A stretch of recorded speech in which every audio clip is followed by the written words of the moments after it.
bom dia, boa tarde, ou boa noite, depende da hora que você está ouvindo ou vendo a gente, né? Que a gente tá no YouTube também. Gente, hoje o cara que eu adoro fazer live com ele, a gente nunca fez um podcast juntos, né? Mas ele está aqui comigo agora. Felipão, muito bem-vindo ao nosso podcast. Beleza, Flávia, tudo bem? Mas eu vou te corrigir, porque nós já fizemos sim um podcast juntos. Ano passado. Ano passado, exatamente. Nessa mesma época do ano. Nessa mesma época do ano, finalzão do ano, É né? verdade. Pra fechar o ano, né? Minha memória é ruim. Pra fechar o ano, minha memória é ruim. Mas agora a gente faz e fecha o ano de novo. É isso, vamos que vamos. É isso, é isso. Eu quero fazer um podcast com você, sobre um tema diferente. Hoje nosso tema vai ser retrospectiva 2022. Mas eu quero fazer um podcast com você pra você contar a tua história, entendeu? Como você conheceu o mercado, a fazer um fofocripto, a gente falar das fofocas no mercado. E aí a gente faz esse podcast. Vamos fazer, Fofocripto é legal. Fofocripto é legal, né? É o fofocalizando da criptoeconomia, é isso? Exato, é Vamos fazer. É o tititi tem história, da criptoeconomia. Tem história, tem umas histórias cabeludas aí da galera aí, tem história, dá pra fazer. Vamos mudar o podcast de hoje então? E vai... Bora.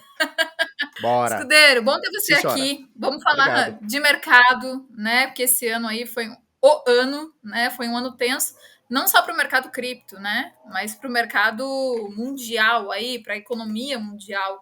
É o ano que todo mundo ficou bem tenso, né? Ninguém sabia para onde ir. A gente viu o mercado cripto caindo bastante. Estamos num bear market, como a gente vem falando bastante nas nossas lives. E aí eu queria saber de você. Como você está olhando, como você olhou para esse ano inteiro, como você sobreviveu a esse ano? É, isso aí, Flávia, esse ano foi um ano intenso, né? Dá pra dizer que foi um ano, se a gente pudesse caracterizar esse ano, eu diria que foi um ano intenso, porque o que acontece? Os ciclos de mercado, eles acontecem, não é a primeira vez, não vai ser a última, mas eu tava até conversando com o Paulo Aragão, que é um economista, né, e é um cara que manja muito de cripto e tal, inclusive é proprietário do Criptofácil, tal, um site de notícias, e a gente tava conversando isso ontem, né, anteontem, ele tava dizendo o seguinte, cara, nós já pegamos ciclos negativos no mercado cripto, onde a gente sabe que as empresas acabam demitindo, algumas empresas acabam quebrando, os golpes, eles ficam claros e tal, mas esse ano de 2022, ele foi um ano acima, né, nessa parte ruim, porque, por exemplo, quando a gente pega o bear market passado, né, então vamos falar ali de 2018 até talvez início de 2020, nós tivemos coisas parecidas, né, a gente vai entrar em detalhes do que aconteceu esse ano, né, pra galera ficar presente e tal, mas nós tivemos problemas locais, né? Então teve uma corretora no Brasil que deu golpe. Muita pirâmide financeira. Pirâmide financeira mais locais, né? Nunca a gente teve uma pirâmide financeira, um golpe global como tivemos esse ano. E nós tivemos... Aí é questionável se a gente vai chamar de golpe, se vai chamar de pirâmide, se vai chamar de... Era uma coisa boa que ficou ruim. Não tem mais como a gente saber isso agora, né? Mas nós tivemos 2 casos muito fortes esse ano, né? Em destaque, tá? De forma global. A gente teve a FTX agora em novembro, recentemente, né? Então, um pouquinho mais de um mês e pouco aí. E nós tivemos ali no meio do ano, a gente teve o protocolo Terra Luna, que era uma blockchain, era a 6ª maior blockchain por valor de mercado, utilização e tudo mais, e ela desmoronou, assim, questão de um dia para noite. Assim como a FTX, uma das maiores corretoras do mundo até então, também desmoronou assim do dia para a noite. Então, de forma global, nós não tivemos ainda nenhuma vez no passado uma forma tão desastrosa assim para o mercado. Onde, Flávia, tivemos coisas boas esse ano, muito boas, claro. Inclusive. Por exemplo, a gente teve a BlackRock, a maior gestora do mundo, eles têm mais de 10 trilhões de dólares sob gestão, é meio PIB americano sob gestão dos caras, e os caras começaram a, de alguma forma, se expor em cripto, oferecer para clientes corporativos, institucionais e tal. E mesmo assim, essa notícia que num bull market faria, sei lá, o Bitcoin subir 20% numa semana ou em um dia, a gente teve essas notícias, não fez cócegas, né? Essas notícias foram apagadas pelo tanto de notícia ruim, pelo tanto de acontecimento ruim que aconteceu em 2022. Eu tenho dito esses dias, né, Flávia, que o carinha que sobrevive a esse ano de 2022 no mercado cripto e continua com a sua fé inabalável no mercado cripto, cara, esse cara, ele suporta qualquer coisa. Nada abala mais o coração dessa pessoa. Não, e é importante, né? Até ontem eu tava fazendo uma live, eu tava comentando. Quando eu entrei no mercado, me falaram, cara, você tem a sensação quando você entra no mercado, assim, nossa, eu já aprendi. Quando você aprende alguma coisa, você fala, nossa, aprendi tudo. E na verdade você não aprendeu nada, você vê que falta muita coisa pra você aprender. E você nunca vai aprender nada, porque é muita coisa. E daí ele falou assim: você vai demorar pelo menos 4 anos para falar realmente, tipo, nossa, eu sei investir no mercado.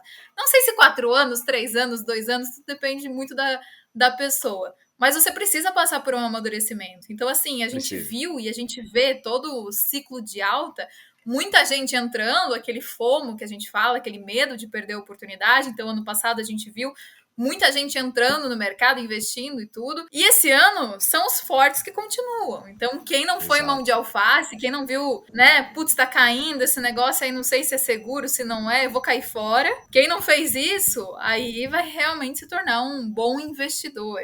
Né, e realmente fez o dever de casa, que é estudar, é montar uma boa estratégia. Porque não adianta você estudar também e não ter uma estratégia montada, né? Você não ter um portfólio equilibrado. Então, assim, esse ano foi um ano importante, e até, que nem você comentou, a gente nunca teve essa questão de FTX e tudo mais, de uma corretora gigantesca, né? Quebrando, como a gente teve agora. Mas a gente também nunca teve uma pandemia, né? Desde que o mercado cripto, né, está aí. A gente nunca passou por uma pandemia, tanta inflação no mundo, tanta incerteza global, né? Guerra, tudo junto. E fora isso, o mercado cripto ainda sendo impactado por essas notícias. Então, é um teste, e é um teste importante, né? Porque é um teste que mostra que o mercado cripto, sim, ele veio para ficar, né? Isso é muito claro para gente, mas para quem às vezes está de fora do mercado e tá, putz, tem grandes nomes aí que estão criticando o mercado cripto. Não, gente, o mercado cripto tá aí, ele tá consolidado, ele tá crescendo e ele veio para ficar. Mas é claro, ele tá amadurecendo. E é importantíssimo isso. Até para evolução do mercado, né? Não, total.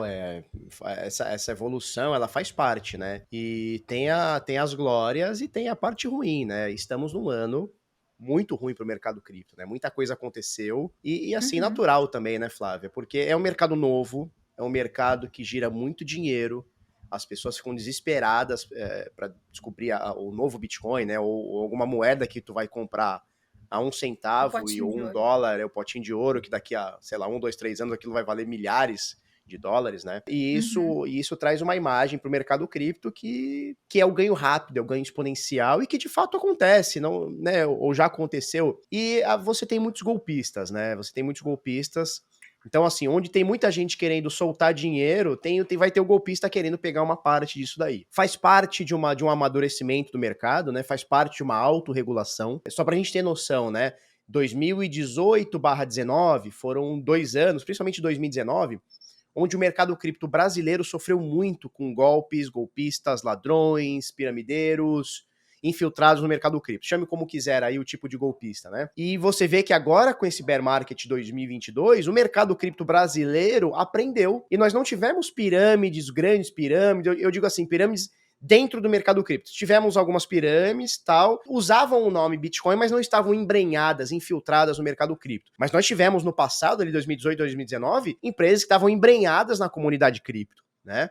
Onde os seus CEOs, os seus diretores estavam dentro da comunidade cripto, né? E o mercado brasileiro aprendeu com isso. Então, assim, hoje o mercado brasileiro entende o ideal de ter a custódia do seu dinheiro, de não deixar numa corretora, de ficar sempre de olho se algum aplicativo ou alguma corretora, algum serviço diz que vai rentabilizar X, Y o seu dinheiro e tal. Então você vê que em 2022 nós não tivemos problemas no mercado brasileiro especificamente. Em 2018 nós tivemos muito, 19. Olha quantas Uhum. pirâmides, Quando eu Atlas, entrei no GBB, mercado, 3xBit, entre outras, né?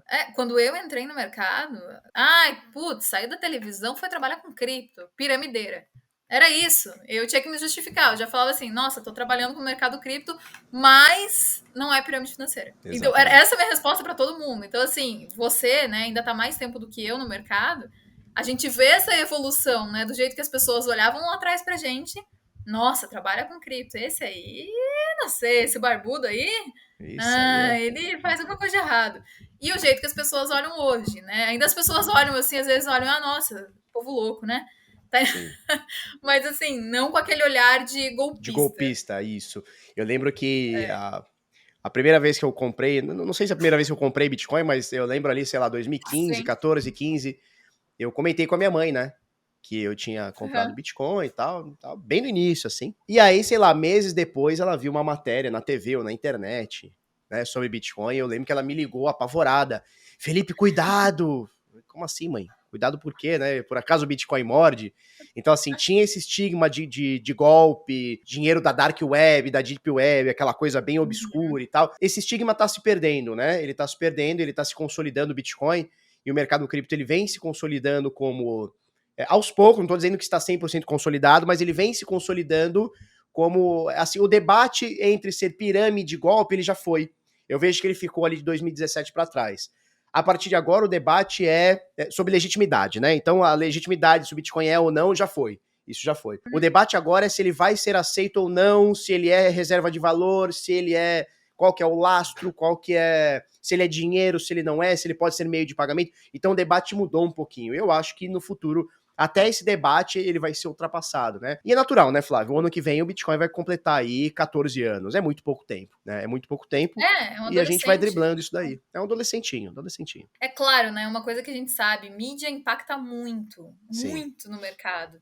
Então, assim, com o que aconteceu na FTX, agora, recentemente, 1, 2 semanas atrás, teve jornal grande, né, do Brasil falando aí, FTX, aconteceu isso, aquilo, e trazendo tudo, aí trazendo problema realmente, de pirâmide financeira aí que a gente viu.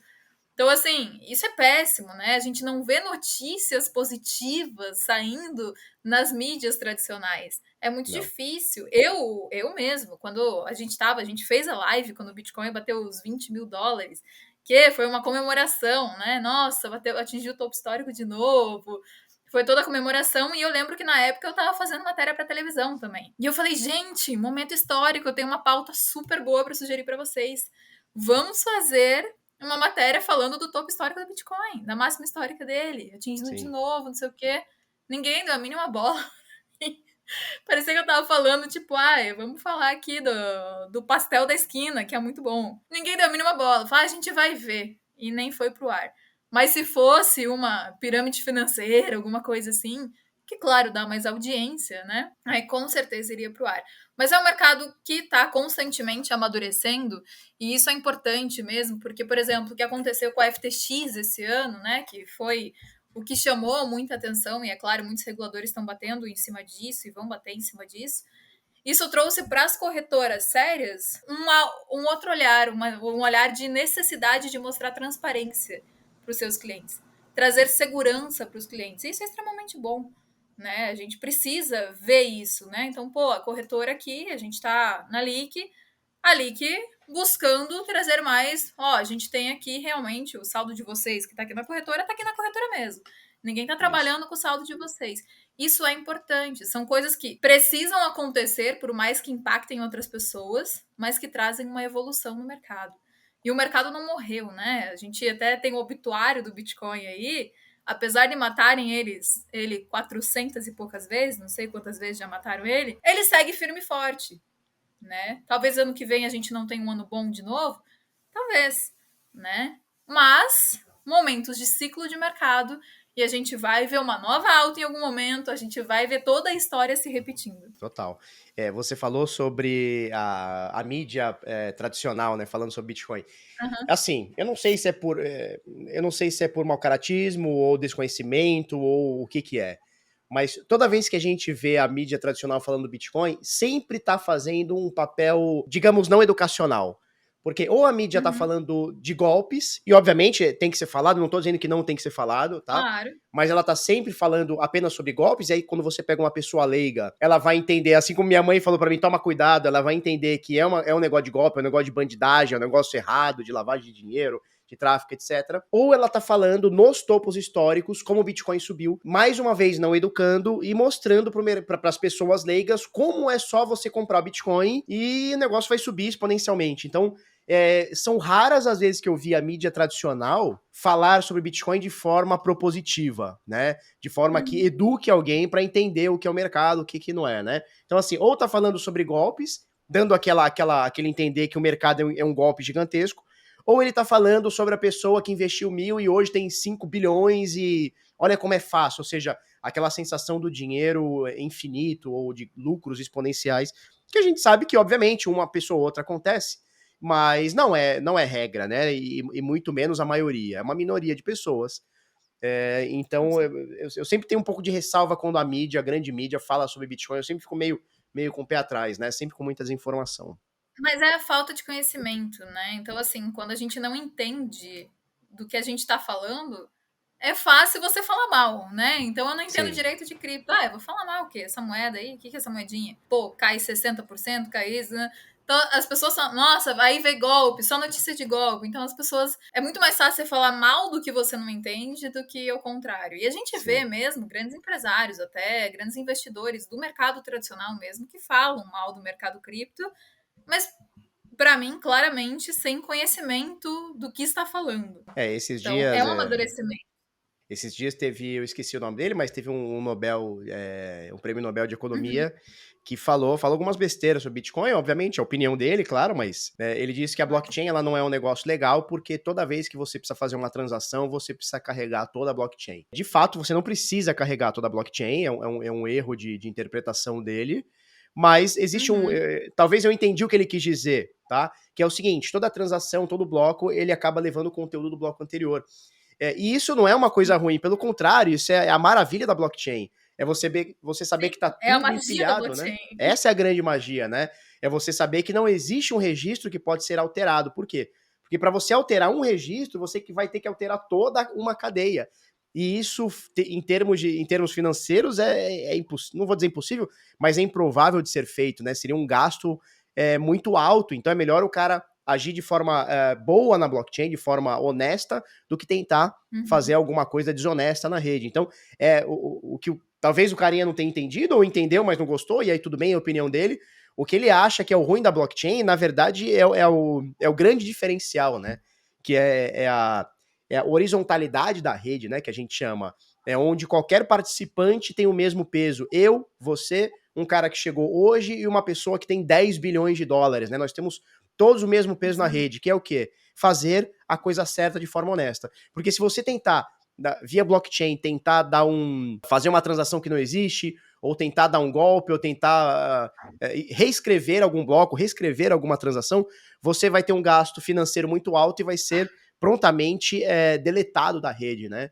Então essa para mim é a Uhum. grande vantagem. Então assim, existe muito desentendimento e a partir do desentendimento existe muita desinformação também. E aí você vê, um cara conceituado, ele é um prêmio Nobel de Economia, ou seja, não é qualquer pessoa que tá falando e ele tá Uhum. aí de alguma forma desinformando e tal.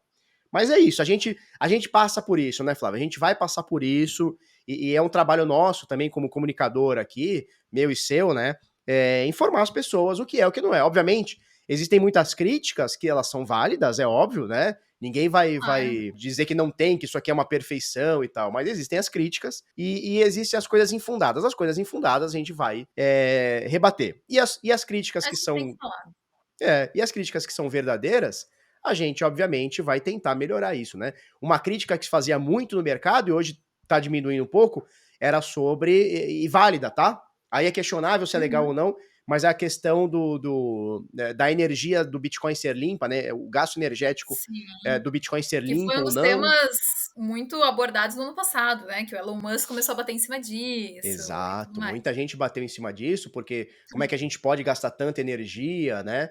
E aí, obviamente, existe um fundo de verdade nisso, existe muito exagero também, e a gente vai Uhum. melhorando. É como a gente falou agora no início, né, Flávia? É um mercado de 14 anos. E é óbvio que a gente não consegue ter uma perfeição em 14 anos, né? Se a gente for parar para ver, a gente tem o mercado de ouro, o mercado acionário, que são mercados seculares, né, no plural. A gente não vai conseguir igualar isso em questão de 14 ou 15 anos. Então, é um processo, né? É um processo, a gente vai chegando lá. Tenho certeza disso. E assim, é um mercado feito por pessoas mesmo, por comunidade, que a gente sempre fala, quando a gente fala de cripto, a gente fala de comunidade. Então, todo mundo que tem cripto tem porque quer, não porque, eu preciso necessariamente ter cripto.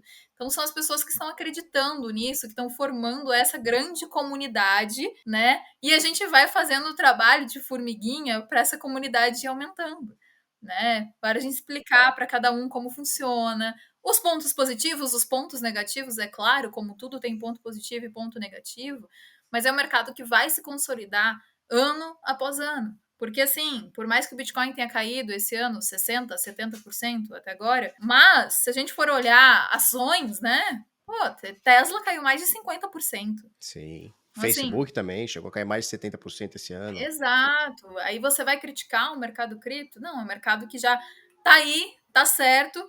Grandes pessoas, grandes investidores olham e investem nesse mercado, então é um mercado que não tá, aí amanhã vai sumir. Não, é um mercado que vai amadurecer cada vez mais.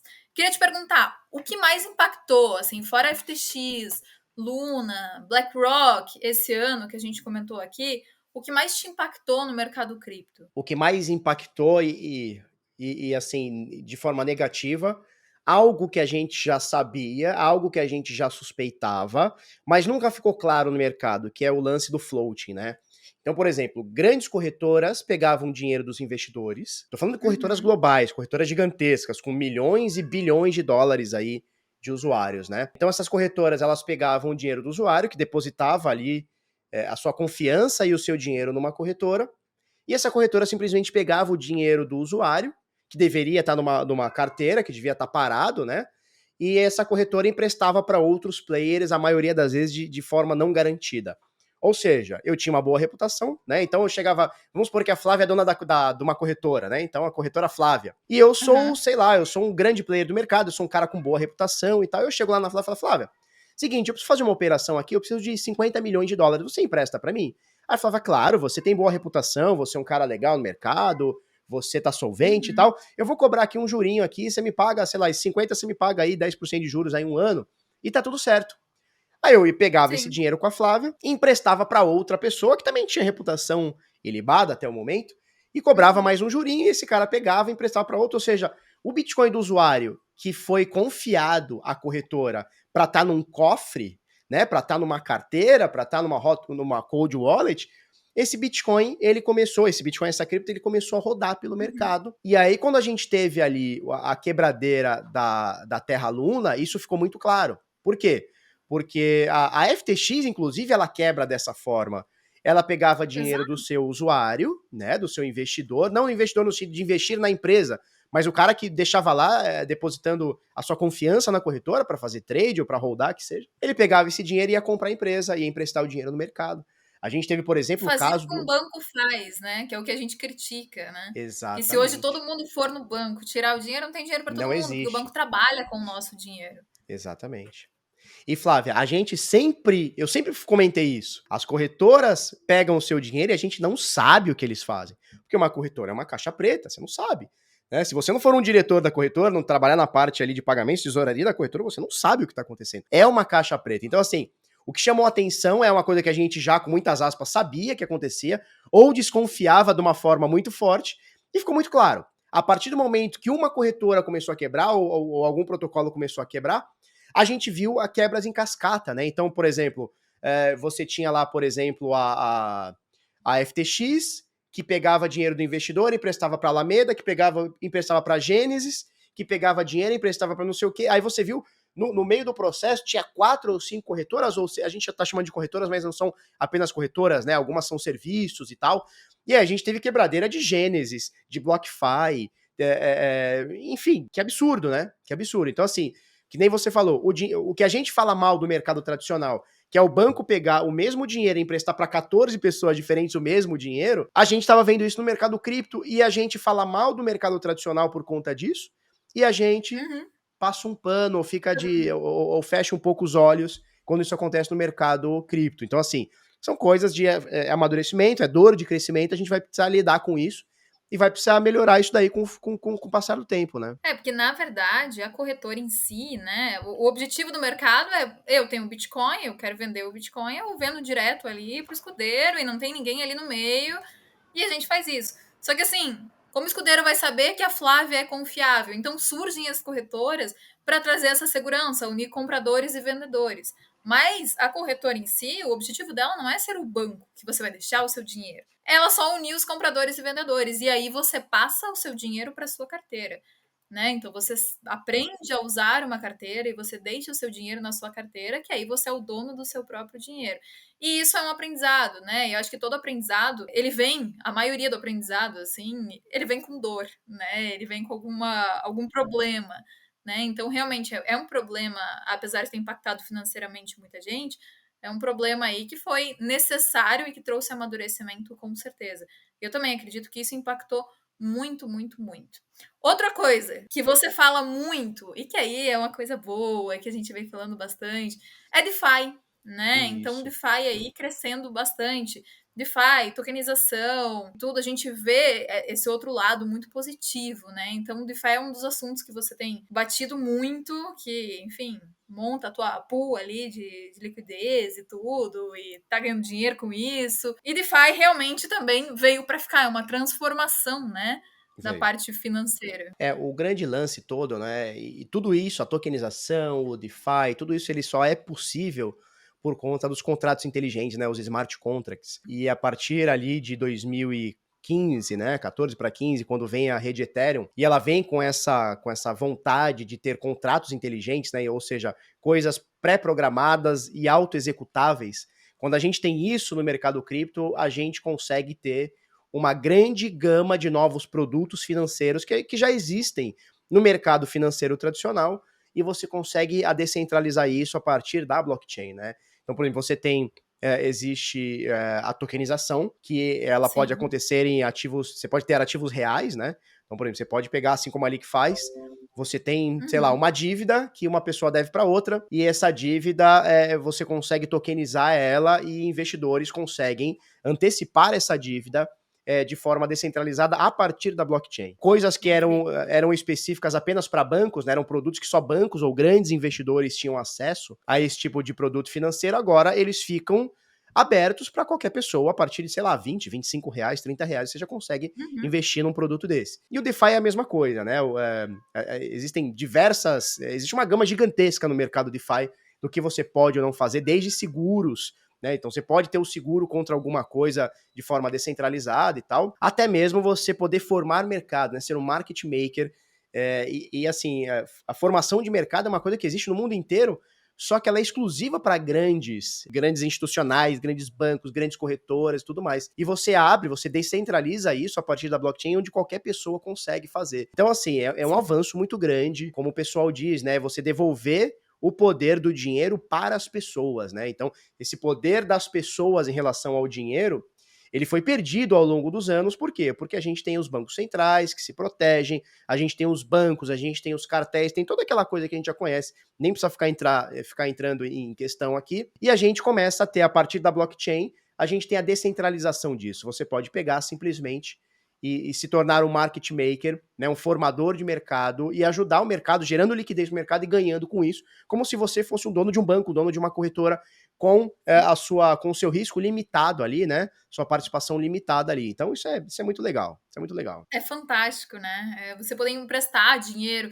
E isso até tem um podcast que a gente fez com a Michela. E a Michela falou, assim, que, pô, ela vem de comunidade mesmo, então a vida dela era difícil, a família nunca teve dinheiro, mas eles sempre buscaram empreender assim, e quando ia num banco pedir dinheiro, não conseguia dinheiro emprestado, né? E aí ela Sim. conheceu o DeFi, DeFi mudou a vida dela, porque ela conseguiu fazer isso e não importava se ela não tinha quase dinheiro ou se ela tinha muito dinheiro, não importava quem era ela, né? Sim. Mas isso deu realmente o poder dela. Pô, eu preciso pegar um dinheiro emprestado. Aqui eu pego sem ter. Ai, não, mas você é assim, assim, assim, não vai dar para emprestar para você, né? Então não tinha essa burocracia, né? As Total. coisas são muito mais simples. E a gente vai ver o mercado trazendo cada vez mais novidades pra gente. E eu queria saber de você. O que você acha aí? O que você tá olhando no mercado? Você fala assim, cara, isso é um potencial gigantesco que eu acho que vai explodir. As pessoas precisam ficar atentas cada vez mais nisso. Web3, até já eu tô ouvindo falar em Web5. Já nem O pessoal lembro vai esses. subindo, né? O Edilson me explicou esses tempos que era Web5, eu parei na Web3 e já eu fiquei Eu ali. não entendi nem Não a 1 cheguei. ainda, o pessoal já tá na 5, né, Flávia? É uma coisa de doido. Flávia, Já o tá que eu tenho assim. olhado bastante como tendência agora para o próximo ano e para os próximos anos é a questão de aplicações descentralizadas de todos os tipos, tá? Então, a gente falou agora sobre formação de mercado, né? São os market makers, então são as corretoras descentralizadas, mas todo tipo de corretora, todo tipo de serviço descentralizado que está sendo criado hoje no mercado DeFi. Então, assim, e obviamente tudo isso tem a ver com blockchain, tem a ver com Web3, né? Ou seja, você se conectar a partir da sua carteira, do seu saldo e não a partir de uma senha. Então eu vejo que isso está ficando muito forte e vai ficar cada vez mais forte, tá? Então a questão de corretoras, corretagem, tudo que a gente tem de forma descentralizada, eu vejo como tendência não só para 2023 e não acho que comece em 2023, tá? Porque essa tendência ela se inicia ali no a gente chama de DeFi Summer, né? Então ali mais ou menos início de 2020 e tal, até o presente momento, eu acho que vai continuar sendo, porque as aplicações descentralizadas, elas são mais fáceis, você precisa de menos regulamentação, menos o escrutínio regulatório para se adequar. Você consegue você tem mais atingir. Privacidade, né? Você tem mais privacidade, você consegue fazer. Você consegue atingir pessoas de forma global, né? Então, assim, é uma startup, eu preciso começar ele meio que aqui na minha cidade, na minha região, no meu país. Agora, dentro do mercado cripto, através da Web3, eu consigo atingir muito mais gente de uma forma global, né? Então eu vejo as aplicações descentralizadas crescendo cada vez mais, Flávio. É um grande potencial, com certeza. E aí as pessoas precisam estudar, precisam entender isso, porque às vezes você entra em alguma coisa que, enfim, você sai na frente de outras pessoas. Então as pessoas realmente precisam entender esse tipo de aplicação. Expectativa para ano que vem? Qual é a sua expectativa? Vamos brincar de expectativa, sem falar de preço, né? Porque Sem preço a falar de gente não preço? tem como saber. Tá. Mas expectativa, que seja um ano como esse, um ano difícil, né? Porque estamos falando muito em recessão aí, tem gente que já fala, já estamos em recessão, tem gente que fala, vai entrar em recessão, mas enfim, acreditamos que já estamos numa recessão, mas acredito que vai ser um ano difícil para todos os mercados, inclusive para o mercado cripto. Como que você vê 2023? Eu vejo com bastante dificuldade, espero que uma dificuldade menor do que 2022, foi feia, né? Foi um ano chato, mas eu não vejo o mercado tradicional melhorando nos próximos meses, o que obviamente vai ser seguido pelo mercado cripto. E se a gente for parar para ver, Flávia, esses momentos ruins, obviamente ninguém quer ver o seu dinheiro encolhendo 10, 20, 30, 50, 70% como está acontecendo esse ano. Ninguém quer. Mas se a gente for parar para ver, é bom também separar o joio do trigo. É bom você deixar escancarado o que é sustentável e o que não é. Então, assim, obviamente a gente não gosta de ver coisas como essa da FTX, mas também seria muito pior se coisas como a FTX passassem despercebido por mais um ano, 2, 3, 4, 5, e depois virasse um monstro ainda maior. Então, assim, é bom que as coisas insustentáveis quebrem logo. É bom que os players ruins vão logo embora do mercado. É bom a gente fazer essa limpa, né? Porque o mercado em alta, ele traz muita coisa que não é verdade, né? Então ele traz muito investimento, ele tem muita gente, muito FOMO, né? Que é aquela ganância tal generalizada. E no momento que o mercado dá aquela queda, ele meio que vai separar os. O pessoal não gosta muito dessa frase, né? Essa frase virou até meio que machista, mas separar os homens dos meninos, ou que seja das mulheres das meninas, não importa, né? Separar de fato quem quer trabalhar direito nesse mercado e quem são os aventureiros, né? E, de novo, né, Flávia, a gente precisa de tempo, é um mercado novo, é um mercado incipiente, e a gente está começando esse mercado, né? Muita gente vai sofrer, como está sofrendo, mas a gente está formando esse mercado, a gente está fazendo esse mercado nesse momento. Seja eu e você aqui como comunicadores, seja corretoras como etc., como desenvolvedores que estão fazendo ali alguma aplicação, como, sei lá, o pessoal de desenvolvimento de blockchain. Então, assim, a gente está formando esse mercado, a gente está fazendo ele acontecer. E, assim, de quando eu entrei para cá, de 2014 para cá, a gente está muito acima do que a gente estava. Em termos de carteira, em termos de transparência, em termos de regulação, em termos de informação, tudo. Só que é um caminho que a gente tem que trilhar por muito tempo ainda, né? E a gente vai chegar lá, não tenho dúvida disso. Até você falou, né, de comunicação. Num mercado de alta, a gente vê muita gente aparecendo aí, pô, novos influencers. Porque o Bitcoin agora vai acontecer isso, vai acontecer aquilo. Porque é muito fácil você ganhar dinheiro no mercado de alta. Você tá comprando ali, tá subindo, aí você só faz previsão, ó, vai subir semana que vem, vai subir semana que vem.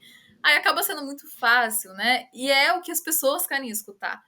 Né? Então a Sim. gente traz a realidade mesmo. A realidade dói, a realidade ela pode não trazer o máximo de audiência possível, né? Porque é claro, as pessoas querem escutar, nossa, semana que vem o Bitcoin vai dobrar de preço, vem saber aqui o que vai acontecer. né? Só que a gente traz a verdade, a gente traz realmente a verdade nua e crua. Como é o mercado, o que acontece, como funciona. Então, enfim, gente, é manter o pé no chão aí, diversificar, é uma das coisas que a gente sempre fala, diversificar a carteira para você estar preparado para todos os momentos do mercado, né? E manter o pé no chão e olhar para o futuro, olhar para frente, né? Não ficar preso às notícias ruins, mas olhar para as notícias boas. O que a gente tem de bom aí que está acontecendo, né? Que está sendo desenvolvido no mercado.